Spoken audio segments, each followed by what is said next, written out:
कक्षा 11वीं मीरा के पद के बारे में पढ़ाऊंगा, समझाऊंगा।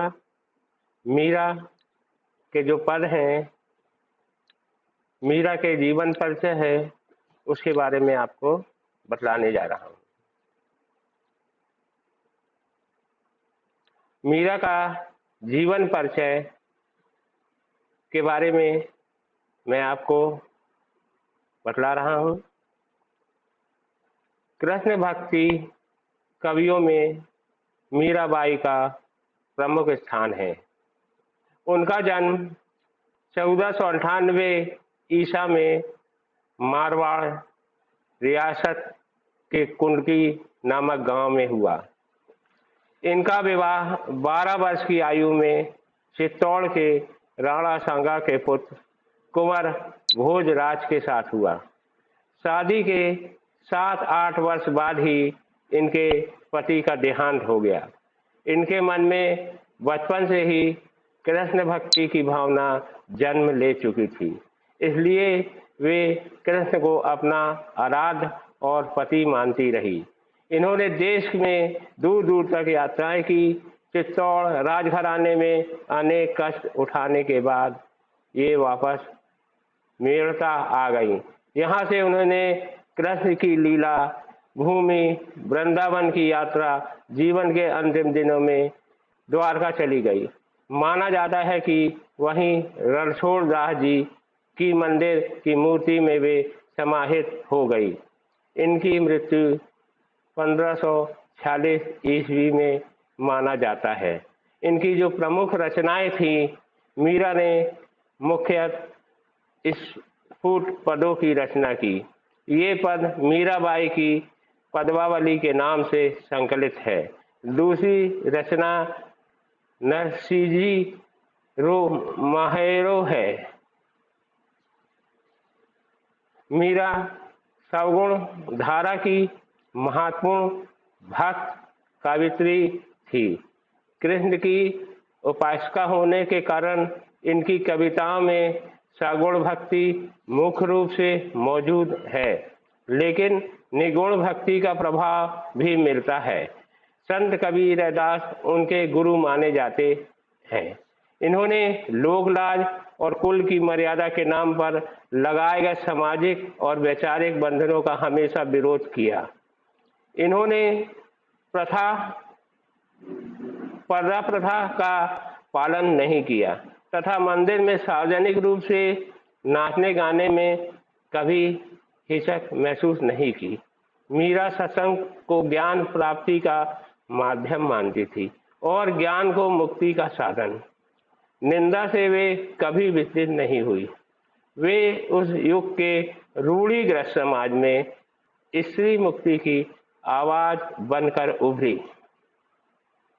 भाषा शैली, उनकी भाषा शैली कैसी थी? मीरा की कविताओं में प्रेम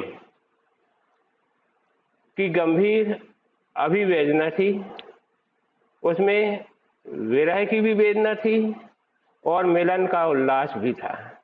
इनकी कविताओं में सादगी, सरलता। इन्होंने मुक्तक गेय पदों की रचना की। उनके पद लोक व शास्त्रीय संगीत दोनों क्षेत्रों में आज भी लोकप्रिय हैं। इनकी भाषा मूलतः राजस्थानी है तथा कहीं कहीं ब्रज भाषा का भी प्रभाव है। कृष्ण के प्रेम की दीवानी मीरा सूफियों के प्रभाव को भी देखा जा सकता है। मीरा के पद की व्याख्या। प्रस्तुत पंक्तियों में काव्यश्री मीरा के द्वारा रचित है जो पद नरोत्तम दास स्वामी द्वारा संकलित मीरा मुक्तावली के लिए गए हैं। इन पंक्तियों के माध्यम से काव्यश्री मीरा मोर मुकुट धारण किए हुए कृष्ण को अपना पति मानते हुए कहती है कि उनके सिवा इस जंगल में मेरा कोई दूसरा नहीं। आगे काव्यश्री कहती हैं कि मैंने कुल की मर्यादा का भी ध्यान छोड़ दिया तथा संतों के साथ उठते बैठते लोक लाज सब कुछ त्याग कर स्वयं को कृष्ण भक्ति में लीन कर लिया। कावित्री मीरा कहती हैं कि कृष्ण के प्रेम रूपी बेल को सींचने के लिए मैंने अपने आंसुओं को निस्वार्थ भाव से निछावर किया। फलस्वरूप जिस बेल के बढ़ने से आनंद रूपी फल की प्राप्ति हुई, आगे कावित्री एक दृष्टांत प्रस्तुत करते हुए कहती है कि जिस प्रकार दूध में मखानी डालकर दही से मक्खन निकाला जाता है और शेष छाछ को पृथक कर दिया जाता है, ठीक उसी प्रकार मीरा ने भी संसारिकता के ढकोसलेपन से स्वयं को दूर रखा और अपनी सच्ची और आत्मिक भक्ति से कृष्ण के प्रेम को प्राप्त किया।